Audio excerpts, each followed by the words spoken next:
Duke, I would say, if you ask them to write the script for how their first two cupcake games would go leading into the Kentucky game on Tuesday, they've pretty much hit the script aside from one weird asterisk. The players that they've brought in are essentially playing the roles that I believe they were brought in to play. Cooper Cup. I was going to do it a million times. They're playing tonight. That's unfair. Cooper Flagg is averaging 15.5, 9 and 4, 2.5 steals and 1.5 blocks. It's a well-rounded impact the game in every way stat sheet. Con Knippel leading the team in scoring. I think that's going to be his role. Kamen Malawash, the 5-star center, 8.5 and 10 with a block and a half a game, right? So 8.5 points, 10 rebounds. Probably will end up averaging near a double-double. That's what you want from him. Sion James is dishing and scoring off the bench. Proctor and Foster already steady as all get out as veterans, double-digit scorers, and doing a little bit of the rest as well. I think they're doing what they should be doing through two. But there's two things we need to acknowledge. One, it's Maine and Army. Right, no disrespect to those, and thank you to everybody, Army West Point on Veterans Day. Right, they're choosing to defend our country, but Duke basketball a level above. So, right, putting up those stats against overmatched opponents isn't going to get us as excited as maybe someone else. Second of all, and this is just weird, Cooper Flagg has had cramping issues in both games. Both games. To the point where Jon Scheyer, the head coach of Duke basketball, after like a 50-point win, had to address his all-world freshman cramping. Here's Jon Scheyer talking to the media. We got to help him. We got to help him. I'm not happy about it for him. We got to help him, and we will. And right after this, I can promise you I'm going to be meeting. I don't care if it's all night. We can't have that happening. Bottom line.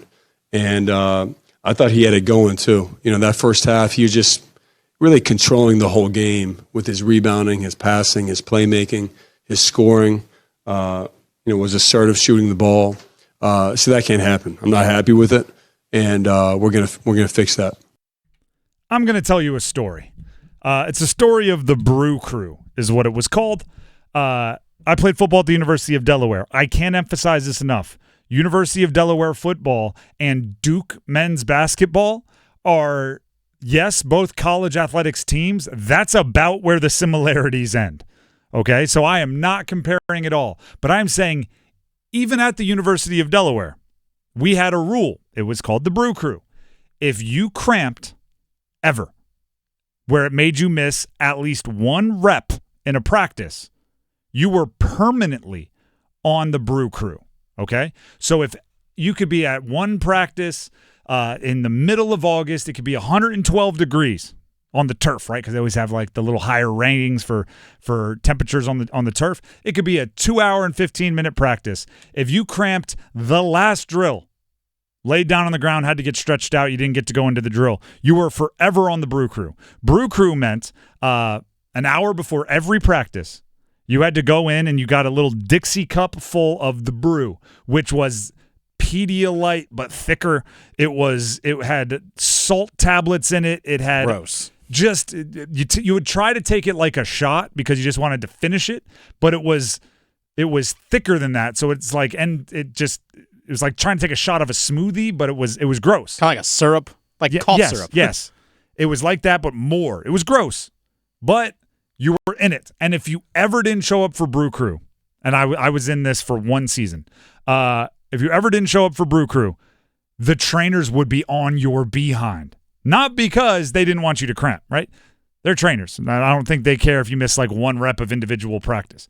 But it's because if you were a chronic cramper, the coaches got the heck on the trainers, right? The head coach is, what's going on here? Why is he cramping? What is he not drinking enough? What does he need to do? Why aren't you monitoring it? What can we do? So they took it upon themselves to not get in the doghouse by making sure you didn't cramp. And if you were on the Brew Crew and you cramped, suddenly they're monitoring everything. Then you're multiple brews a day. They're monitoring your water intake. It becomes a whole thing.